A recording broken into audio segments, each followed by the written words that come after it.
Hi, everyone. It's Sam Collins, the coding and billing expert for Chiropractic, the H.J. Ross Company, ChiroSecure, and of course, you.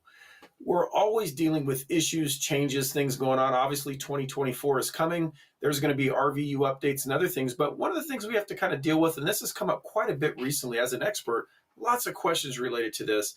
I'm getting denials or I'm having problems with my evaluation and management codes. I want to make sure I'm getting paid. And this is even for the seasoned doctor because there's some things going on we want to start to address. So let's go to the slides. Let's talk about evaluation and management or E&M codes. And specifically for chiropractic coding and payment, what do we need to do? What's going on with E&Ms, our exams? Well, obviously, the first thing I've been running into is sometimes we'll get denials where they'll come back and say, the examination was not within scope or not covered. Well, let's first talk about that. Would it be reasonable for a doctor of chiropractic to treat someone without examining? It's a requirement to determine what's wrong. Can you imagine? Patient just comes in and you say, I don't care what's wrong, lay down and let's adjust you. Obviously, there's legal and ethical requirements to do so to evaluate a person. So there is a requirement. So whenever you get a pushback on something like that, unless you have a contract that says otherwise, and this is where you do have to be careful. What if you join something that says we're bundling everything in? By example, if you belong to United Healthcare under Optum Health, they're going to bundle the exam into the treatment, meaning you're going to get $60 a visit, regardless of an exam, x-rays, or otherwise. So I'm talking outside of that. There otherwise, of course, is a requirement for an exam, and it should be payable unless it's contracted otherwise.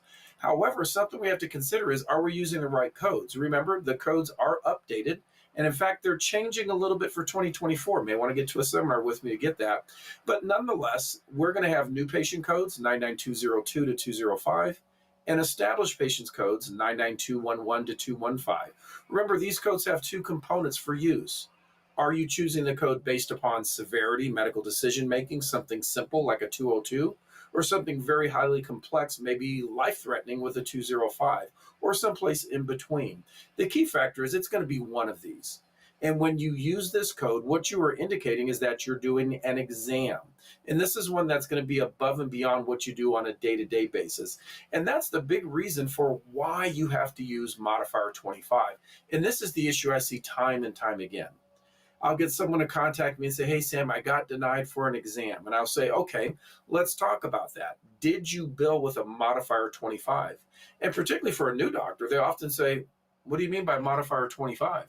Well, let's remember, modifier 25 is a requirement when billing an exam with treatment to be put on the exam to demonstrate that this exam is above and beyond what they call the pre, intra, and post-service evaluation.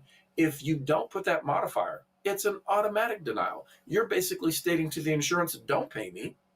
So let's make sure we're putting on there, pay me. And that's what the 25 does. Remember, the 25 does not change the price. It just indicates it's a separate and distinct evaluation. Let's get into that a little bit.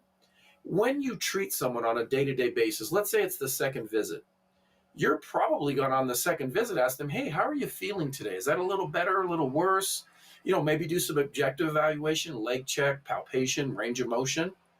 That part of an evaluation is embedded into the treatment or the manipulation code. So for that reason, we have to demonstrate to the carrier that the exam is above and beyond that. That's the reason for the 25. It's the sole reason you don't bill an evaluation every day. Well, why don't you? Well, you do one every day, but remember, there's a small portion of it that's embedded. So what you're doing with the 25 is saying, no, this is above and beyond. So realize the first visit, a lot of information is going on, history and exam and so forth. On the follow-up visit the next time, not so much. You're just doing a review. However, after 30 days, would it be appropriate to do an exam again? Sure. What we have to assure, though, is does the exam correlate to something above and beyond the day-to-day visit?